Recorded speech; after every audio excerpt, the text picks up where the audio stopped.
నమస్తే. శ్రీ మాత్రే నమః. శ్రీ గురుభ్యో నమః. మనకి ఖగోళంలో ఎప్పుడూ చెప్పుకుంటున్నట్టే గ్రహాలు తమ తమ పరిధిలో ముందుకు వెళ్ళడము అంటే సంచారం చేస్తూ, మళ్ళా ఒక్కొక్కసారి వెనక్కి వస్తూ, మళ్ళా ముందుకు వెళ్తూ ఉంటారు. అంటే ఈ గ్రహ సంచారాలు ఎందుకు అలా చేస్తుంటాయి అంటే గనక, ఇది ప్యూర్‌లీ మనకి మానవుల యొక్క పూర్వజన్మ కర్మను అనుసరించి ఆయా ఫలితాలను ఇవ్వడానికే ఇటువంటి గ్రహ సంచారాలు జరుగుతాయి అనేది మన జ్యోతిష శాస్త్ర ప్రకారం చెప్పబడింది. అయితే ఈ ఒక్కొక్క గ్రహము ప్రతి మనిషి మీద తనదైన కర్మ ప్రభావాన్ని మనుషుల యొక్క ఆహ్, అంటే పూర్వకర్మలను అనుసరించి ఏ ఫలితాన్ని, ఏ సమయానికి, ఏ స్థానం నుంచి అంటే మనకి జ్యోతిష శాస్త్రంలో 12 స్థానాలుంటాయి. ఈ 12 స్థానాల్లో ఆ జీవి యొక్క అంటే ఆ మనిషి యొక్క పాపాలను కానీ, కర్మలను కానీ, పుణ్యాలను కానీ, వాటిని అంటే పితృదోషాలు కావచ్చు, లేదా కర్మలు కావచ్చు, మనిషి చేసిన ఆహ్, పూర్వజన్మవి, ఈ జన్మవి కలిపి వాటిని అనుభవింప చెయ్యడం కోసము ఈ గ్రహాల యొక్క సంచారం జరుగుతుంటుంది. అయితే అందులో ప్రధానంగా మనకి ఇప్పుడు జరిగేది శని గ్రహ సంచారము. మోస్ట్ పవర్‌ఫుల్ ప్లానెట్ అన్నమాట. దాంతో పాటు అన్నీ అనుగ్రహించే ఆహ్, మంచి గ్రహము శని గ్రహము. అనగా శని భగవానుడు ఆయుష్‌నిస్తాడు, ఆరోగ్యాన్ని ఇస్తాడు. మంచిగా మసలుకుంటే పాపకర్మలను తుడుచుకునేందుకు, అనుభవించేందుకు ఆహ్, తగిన శిక్షలను కూడా శని భగవానుడు అందజేస్తాడు. అయితే ఏ గ్రహము చెడు కాదు. ఏది నష్టాన్ని కలగచేయదు. అది కొంతమందికి మంచి చేస్తూ, మరికొంతమందికి చెడు ఎందుకు చేస్తోంది అంటే గనక, ఆయా మనుషుల యొక్క చేసుకున్న కర్మ ఫలితాలను మాత్రమే గ్రహాలు అందిస్తూ ఉంటాయి. ఆ పరిక్రమణలో భాగంగా మనకి జ్యోతిష శాస్త్రంలో శని భగవానుడికి అత్యంత ప్రత్యేకమైన స్థానాన్ని ఇచ్చారు. ఆయన కర్మ ప్రదాత అంటే శనిదేవుడు సహనానికి పరీక్ష పెట్టడమే కాకుండా సహనాన్ని కూడా అనుగ్రహింపజేస్తాడు. అయితే ఈ శని తలుచుకుంటే ధనికుడు, అపర కుబేరుడు కూడా అంటే మిలియనీరు, ట్రిలియనీరు కూడా తెల్లారేపాటికి క్షణమాత్రంలో నిరుపేదని చేస్తాడు. అలాగే పూటకు గతిలేని నిరుపేదను కూడా తక్షణం మాత్రాన్నే ధనికుణ్ణి చేసే శక్తి శని భగవానుడికి ఉందన్నమాట. అందుకే అందరూ శని అంటే భయపడతారు. భయం కాదు, భక్తితో ఉండాలి. చాలా శక్తివంతమైన గ్రహము. అయితే ఆయన ఏమని శపథం చేస్తున్నాడు? ఈ మే నెలలో తన సంచారము అంటే మార్చి 29న శని భగవానుడి యొక్క సంచారము మనకి ఆహ్, మేషం నుంచి మొదలైంది. అయితే ఇప్పుడు మరలా వెనక్కి వెళ్ళి తిరిగి మళ్ళా తిరోగమన దశలో 138 రోజుల పాటు ఆహ్, గ్రహాల అంటే కొంతమందికి అంటే కొన్ని రాసుల వాళ్లకు చుక్కలు చూపిస్తాను అని శపథం చేసి మరి వస్తున్నాడు. ఎందుకు అలా అంటున్నాడు? ఎందుకు చుక్కలు చూపిస్తానంటున్నాడు అంటే, ఆయా జాతకులు అంటే ఆ రాసుల వాళ్ళు, ఆ నక్షత్రం వాళ్ళు గత జన్మ పాప కర్మలను తుడిచేందుకు ఈ సమయంలో తన తిరోగమన సమయంలో చాలా ఇబ్బందులకు గురి చేయబోతున్నాడు. ఆ రాశులు ఏంటంటే కనుక మేషరాశి, మిథున రాశి, సింహరాశి. అంటే మిగతా రాశులకు కూడా ప్రభావం ఉంటుంది. కానీ ఈ మేష, మిథున, సింహరాశుల వాళ్లకు చాలా చాలా చాలా గడ్డు కాలము, చాలా కష్టాలు పడవలసిన సమయము ఈ 138 రోజుల పాటు. అయితే క్లుప్తంగా చెబుతాను మేషరాశి వారికి, మిథున రాశి వారికి, సింహరాశి వాళ్ళకి. మరలా నేను చాలా ఏ ఏ రంగాల వాళ్లకు ఎలా ఉండబోతోంది అని చాలా వివరంగా మీకు తెలియపరుస్తాను. అయితే ముందుగా మేషరాశి వారికి ఈ శని తిరోగమన సంచారం వల్ల జాతకులకు విపరీతమైన కష్టాలను ఇవ్వబోతున్నాడు. ఏ పని చేసినా అవ్వకపోవడము, విఘ్నాలు కలగటము ఇలాంటివి చాలా కష్టకాలము, గడ్డు కాలము ఈ మేషరాశి వాళ్ళకి. ఎటువంటి పరిష్కారాలు కూడా లేనటువంటి కష్టాలను, ఇబ్బందులను 138 రోజుల పాటు ఇవ్వబోతున్నాడు. దీంతో పాటు కష్టాలతో పాటు ఆరోగ్యము కుటుంబ సమస్యలు అంటే విపరీతమైన ఆరోగ్య క్షీణత, కుటుంబ సమస్యలు, జీవితం అంతా అంటే ఈ 138 రోజుల పాటు తమకి తాము ఈ జీవితం వృధా అనుకునేలాగా ఈ మేషరాశి వారి మీదకి తీవ్రమైన ఒత్తిడిని తీసుకురాబోతున్నాడు. తర్వాత మిథున రాశి వారికి కూడా ఈ తిరోగమన సమయంలో 38 రోజుల పాటు తీవ్రమైన కష్టాలు పడనున్నారు. ఈ సమయంలో వీరికి ఉద్యోగాల్లో ఇబ్బందులు, ఉద్యోగస్తులకు అయితే కెరియర్‌లో ఇబ్బందులు, కొంతమందికి నష్టాలు ఉండడము, తర్వాత జీవితంలో కొన్ని ఇబ్బందులు కలగడము, ఆరోగ్యపరంగా వీరికి ఎటువంటి ఇబ్బందులు లేవు కానీ మిగతా నష్టాలను కలగజేయబోతున్నాడు. జాగ్రత్తగా ఉండవలసిందిగా చెప్పడమైంది.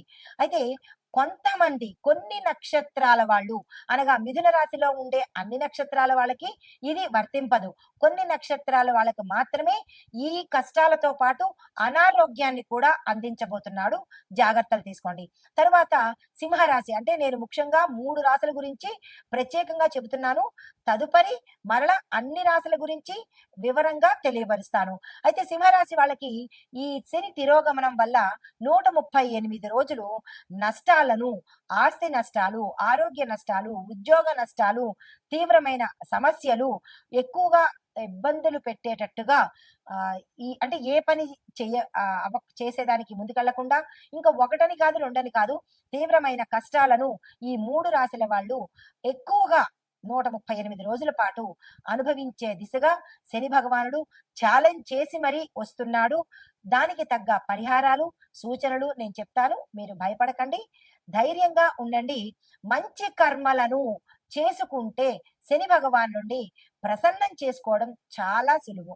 దానికి భయపడి మనం ఏమీ చేయకుండా ఉంటే, చెడు కర్మలు చేస్తూ పోతూ ఉంటే ఇంకా ఎక్కువగా ఇచ్చే ఒకటి దగ్గర 100 కష్టాలు ఇస్తాడు. కాబట్టి మీరు భయపడకుండా భక్తితో శని భగవానుడికి ఏం చేస్తే మంచిదో నేను చెప్తాను. ఆ ప్రకారంగా చేసుకునే ప్రయత్నం చేసుకోండి. అయితే ఈ శని భగవానుడు 138 రోజులు తన తిరోగమన సంచారంలో ఒక మనుషులకే కాదు చాలా రకాల వ్యవస్థల మీద తనదైన ప్రతాపాన్ని చూపిస్తున్నాడు. అయితే ముందుగా ఆర్థిక విభాగంలో ఎలాంటి ప్రభావము, ఆర్థిక విభాగం అనగా ఎకానమీ విషయంలో శని తిరోగమనము ధన భావంలో అనగా 2వ స్థానంలోను అంటే 2వ స్థానంలో ధనభాగం అంటే లాభాన్ని ఇస్తున్నాడు. తర్వాత 11వ భావంలో కూడా మంచి లాభాలను ఇవ్వబోతున్నాడు. అయితే ఈ దీనిలో భాగంగా కూడా కొంత ప్రతికూలతను అంటే మంచి ధనము, లాభము ఇస్తూ కూడా కొంత ప్రతికూలతను కలగజేస్తున్నాడు. దీని యొక్క ప్రభావము ఆర్థిక విభాగం మీద ఎలా ఉండబోతోందంటే స్టాక్ మార్కెట్ లో తీవ్రమైన ఒడిదుడుకులు అంటే బిఎస్సి, ఎన్ఎస్సిలలో అస్థిరత ఉంటుంది. స్థిరత్వం ఉండదు. అటు ఇటుగా కదులుతూ ఉండడము, ఒకసారి ఎక్కువ ఒకసారి తక్కువ, అనిశ్చిత, అస్థిరత 2 కలుగుతున్నాయి. అయితే విదేశీ పెట్టుబడులు ఎఫ్డిఐ క్షీణత చెందుతాయి అంటే తగ్గిపోతూ ఉంటాయి. తర్వాత రూపాయి విలువ డాలర్తో పోలిస్తే పడిపోయే అవకాశం కూడా ఈ 138 రోజుల్లో చాలా ప్రస్ఫుటంగా కనబడుతోంది. అయితే బడ్జెట్ లో వ్యయం ఎక్కువ అవుతుంటాయి అంటే ఎక్కువగా ఖర్చులు అయ్యే అవకాశము, ఆదాయము తక్కువ అయ్యే అవకాశము. అంటే మనుషులకే కాదు ఈ శని ప్రభావము దేశం మీద అన్ని రంగాల మీద పడబోతుంది అనమాట. అయితే దేశం మీద ఇలాంటివి పడబోతున్నాయి. దీంతో పాటు ప్రభుత్వానికి అప్పు భారము ఎక్కువైపోయే అవకాశం కనబడుతోంది. గోల్డ్, రియల్ ఎస్టేట్ మార్కెట్ లో కాస్త పెరుగుదల ఎక్కువ ఉండడంతో పాటు ద్రవ్యోల్బణ భయం కూడా ఈ సమయంలో కలగబోతోంది. అయితే బ్యాంకింగ్ రంగంలో కొన్ని మార్పులు, చిన్న చిన్న బ్యాంకులు విలీనమైపోతాయి అంటే చిన్న చిన్న బ్యాంకులన్నీ మర్జ్ అయిపోతాయి అన్నమాట, కలిసిపోతుంటాయి. అయితే దీనికి మనం సూచన ఏం చేసుకోవాలి అంటే కనుక ప్రభుత్వానికి విత్త వ్యవహారాలు అంటే డబ్బుతో కూడినటువంటి వ్యవహారాలు చాలా చేయవలసిన అవసరం ఈ సమయంలో ఉంది. నూతన పెట్టుబడుల మీద ప్రత్యేకమైన దృష్టి ప్రభుత్వం తెచ్చుకోవాలి. తరువాత రక్షణ విభాగం మీద ఎలాంటి ప్రభావము అంటే డిఫెన్స్ అన్నమాట. దీని మూలకంగా శని తిరోగమనంలో సైనిక స్థిరత్వ భవనాలను అంటే భావాలను ప్రభావితం చేస్తుంది. అంటే సైనికులలో స్థిరత్వ భావాలను కలగజేస్తుంది. దీని యొక్క ప్రభావం ఎలా ఉండబోతోంది అంటే గనక సరిహద్దు ప్రాంతాలలో అంటే ఎల్ఓసి LAC అంటే ఈ ప్రాంతాలలో అప్రమత్తత పెరుగుతుంది. అంటే ఆ ప్రాంతాలు చాలా అలర్ట్ అవుతాయన్నమాట. ఇప్పటికే అలాంటివి జరిగాయి. ఇంకా జరగబోతున్నందుకు దేశం మనకి ప్రత్యామ్నాయాలు తీసుకుంటుంది. రక్షణ కూడా కల్పిస్తుంది. ప్రజలు భయపడాల్సిన పని లేదు. అయితే పాకిస్తాన్, చైనా దేశాలతో చర్చలు జరిపే అవకాశము ఎక్కువగా కనబడుతోంది. ఈ విషయం ఆల్రెడీ దీనికన్నా ముందు మనకి అర్థమైపోయింది కదా! అంటే జ్యోతిష్యము నమ్మకమైన శాస్త్రం ఇది. ఆషామాషీది కాదు. జరగబోయేది చెప్పేదే జ్యోతిష్యం అనమాట. దీన్ని కొంతమంది ఏంట్లే అని ట్రాష్ అని తీసేస్తుంటారు. మనకి ప్రత్యక్ష నిదర్శనాలు కనిపిస్తున్నాయి కదా! నమ్మక తప్పదు. నమ్మాలి. అయితే చిన్నిపాటి సంఘర్షణలు కూడా జరిగే అవకాశాలు గోచరిస్తున్నాయి. అయితే దేశీయ రక్షణ పరిశ్రమ అంటే మీడియా ఇనిషియేటివ్ కొన్ని బలహీనతలు బయటపడే అవకాశం కనబడుతోంది. అయితే సైనిక వ్యయాలు అంటే సైనికుల్ని మనం తెచ్చుకోవడం కోసం కొంత ఖర్చులు పెట్టవలసిన అవసరం కూడా ఈ సమయంలో కనబడుతోంది. మరి దీనికి సూచన ఏం చెయ్యాలి అంటే గనక రక్షణ రంగానికి బలమైన మద్దతును ఇవ్వాలి. వాళ్ళని బలోపేతం చెయ్యాలి. వాళ్ళని సపోర్ట్ చెయ్యాలి. సరిహద్దు ప్రాంతాల్లో ముందస్తు జాగ్రత్తలు తప్పనిసరిగా తీసుకోవాలి. అయితే ఇది రక్షణ విభాగానికి. మరి వ్యవసాయ విభాగానికి ఎలాంటి పరిణామాలొస్తున్నాయి అంటే, దీనికి మూల కారణము వృషభము, కర్కాటక స్థానాల్లో అంటే వృషభ రాశిలోను, కర్కాటక రాశిలోను శని తిరోగమనం ప్రభావము అంటే తిరోగమనం చేస్తున్నాడనమాట. మేషం నుంచి వృషభానికి ఇప్పుడొస్తున్నాడు. వృషభము, కర్కాటకము. మళ్ళా ఈ రెండిట్లోంచి తిరోగమనం చేయడం వల్ల ఏమవుతోంది? దాని యొక్క ఫలితాలు వర్షపాతము అసమతుల్యతగా ఉంటుంది. అంటే కాసేపు ఎక్కువగా వర్షం రావడము, కాసేపు తగ్గిపోవడము. వర్షాపాతంలో వర్షాలు పడే దానిలో కరెక్ట్ గా ఇది అని యథావిధంగా ఉండదన్నమాట. కొన్ని ప్రాంతాల్లో వర్షాలు ఎక్కువ, కొన్ని ప్రాంతాల్లో అసలు వర్షాలే ఉండవన్నమాట. అయితే ఖరీఫ్ పంటలకు ఇది మిశ్రమ ఫలితాలు ఇచ్చే సమయము. ధాన్యము, పప్పు దినుసులు కొద్దిగా ధరలు తగ్గే అవకాశం కూడా కనబడుతోంది. అయితే రైతులకు రుణభారాలు పెరిగిపోయే అవకాశం ఉంది. రైతులు చాలా జాగ్రత్తగా ఈ 138 రోజులు చాలా చాలా చాలా జాగ్రత్తగా వ్యవహరించుకోవాలి. అయితే ప్రభుత్వం మద్దతు ధరలు పెంచే ప్రయత్నం కూడా చెయ్యవచ్చు. ప్రభుత్వం కూడా ధరలు పెంచే ప్రయత్నాలు చేస్తోంది. అయినప్పటికీ నిరాశ చెందకండి. దీనికి సూచన ఏంటంటే సాగునీటి ప్రణాళికలను మనం బలోపేతం చేసుకోవాలి. దీంతో పాటు బీమా కార్యక్రమాలు అంటే ఇన్సూరెన్స్లు ఇంకా ఎక్కువగా ముందుకు తీసుకెళ్లి బలోపేతం చేసుకోవాలి. అయితే తర్వాత మనకి న్యాయ వ్యవస్థ మీద అంటే జ్యుడిషియరీ మీద ఎలాంటి ప్రభావం చూపిస్తోందంటే దీనికి మూల కారణం ఏమిటి అంటే శని తిరోగమనము న్యాయస్థానం సంబంధించిన స్థానంలో తన యొక్క ప్రభావము ఎక్కువగా చూపిస్తోంది. ఆ ప్రభావం మూలకంగా ఏం జరుగుతుంది అంటే కొన్ని కీలకమైన కేసుల తీర్పులు ఆలస్యం అవుతాయి. అంటే మోస్ట్ ఇంపార్టెంట్ కేసులు ఏవైతే ఉంటాయో ఆ కేసులు జాప్యం జరిగి డిలే అయ్యే అవకాశం కనబడుతోంది. కొన్ని సంచలన తీర్పులు హై ప్రొఫైల్ కేసెస్ ని జాతీయ చర్చకు దారితీస్తాయి. న్యాయ సంస్థల పట్ల ప్రజల నమ్మకం కొంత లోటు అంటే ప్రజలకి నమ్మకం కూడా తగ్గిపోయే ప్రమాదము ఈ సమయంలో కనబడుతోంది. సూచన అంటే దీనికి మనం ఏం చేయాలి? న్యాయ ప్రక్రియను ఫాస్ట్ గా చేయాలి. అంటే దీన్ని కొన్ని సంవత్సరాల పాటు అలా పొడిగించకుండా గతంలో అనేవాళ్ళు అట్లాంటి నానుడి ఇప్పుడు చెయ్యకుండా ఈ కేసు వచ్చిందంటే దాని పరిణామము అంటే ఆ కేసుని త్వరితగతిన క్లోజ్ చేసేటట్టుగా చేస్తేనే ప్రజలకు న్యాయ వ్యవస్థ మీద నమ్మకం పెరుగుతుంది. తర్వాత ఈ నమ్మకం పెరగడం కోసం తక్షణ చర్యలు తీసుకోవాలి. తర్వాత వాతావరణం మీద ఈ శని ప్రభావం ఎలా ఉండబోతోందంటే ఈ శని తిరోగమనము వాతావరణం మీద కూడా తీవ్రమైన ప్రభావాన్ని చూపిస్తున్నాడు. అవి ఎలాంటి ప్రభావాలంటే కనుక అకస్మాత్తుగా మిడిమిడి వర్షాలు పూర్తిగా కూడా కాదు, సగం సగం వర్షాలు, అటు ఎండ ఇటు వాన రెండు కలిపి ఉండేటట్టుగాను, పశ్చిమ మరియు తూర్పు తీరాల్లో తుఫాన్లు వచ్చే అవకాశం చాలా ఎక్కువగా కనపడుతోంది. అయితే కొన్ని చోట్ల తీవ్రమైన వడగండ్ల వానలు కూడా పడే అవకాశం కనబడుతోంది. హిమాలయ పరిసర ప్రాంతాల్లో, నార్త్ ఇండియా ప్రాంతాల్లో మంచుగడ్డలు ప్రవాహంలాగా వచ్చే అవకాశం కూడా కొన్ని చోట్ల కనబడబోతోంది. జాగ్రత్తలు తీసుకోండి. అయితే కొన్ని రాష్ట్రాల్లో ఉష్ణోగ్రతలు సాధారణ స్థాయికి మించిపోయి వస్తాయి. 44ని దాటి 50ని టచ్ చేసి 51 దాకా వెళ్లే అవకాశాలు కూడా కొన్ని చోట్ల కనబడబోతున్నాయి. జాగ్రత్తలు తీసుకోండి. అయితే మరికొన్ని చోట్ల స్వల్ప భూకంపాలు కూడా వచ్చే స్థాయి కూడా ఇక్కడ గోచరిస్తోంది. చాలా జాగ్రత్తలు తప్పనిసరిగా ముందస్తు చర్యలు తీసుకోవాల్సిందిగా చెప్పడం జరిగింది. అయితే దీనికి సూచన ఏంటి మరి అంటే కనుక వ్యవసాయ వాతావరణ ఆధారితంగా ముందస్తు హెచ్చరికలు తప్పనిసరిగా తీసుకోండి. ఇందులో నేను చెప్పినవి ఏది అక్షరం పొల్లు పోవడం లేదు. ఎందుకు అంటే ఇది శాస్త్రపరంగా తీసుకొని చెప్పినవే తప్ప ఆషామాషిగా చెప్పిన విషయాలు ఇందులో ఒక్కటి కూడా లేదు. కాబట్టి చాలా జాగ్రత్తలు తీసుకుని దానికి తగ్గ సూచనలు చేసుకోండి. అయితే ఎక్కడికక్కడ ప్రభుత్వం కానీ ఆయా ప్రాంతాల్లో ఉండే నాయకులు కానీ హెల్ప్ డెస్కులు ఏర్పాటు చేయండి. తరువాత సామాజిక రాజకీయ స్థితి ఎలా ఉండబోతోందంటే సోషియో పొలిటికల్ సిచ్యుయేషన్స్ దీనికి మూల కారణం మన శని భగవానుడే. ఆయన ఏం చేస్తున్నాడు అంటే ఎక్కువగా వీటి మీద ఈ దీని మీద సామాజికంగా ఎక్కువ ప్రభావాన్ని చూపించబోతున్నాడు. అయితే దాని యొక్క స్థితి ఎలా ఉండబోతోంది అంటే కనుక కొన్ని రాష్ట్రాల్లో రాజకీయ అస్థిరత, ఫిరాయింపులు అంటే ఒకళ్ళ మీద ఒకళ్ళు నెట్టేసుకోవటము, ప్రభుత్వంలో మార్పులు చేర్పులు కూడా జరిగే అవకాశాలు చాలా ఎక్కువగా కనబడుతున్నాయి. అయితే మరొక విషయము, ప్రజల్లో ప్రభుత్వ విధానాల మీద తీవ్రమైన అసంతృప్తి, ఇష్టం లేని తనము ఇక్కడ ఎక్కువగా కనబడే అవకాశం కనబడుతోంది. అయితే నిరసనలు, ఉద్యమాలు జరిగే అవకాశము, విస్తృతంగా పెరిగే అవకాశం కూడా ఇక్కడ చాలా ఎక్కువగా కనబడుతోంది.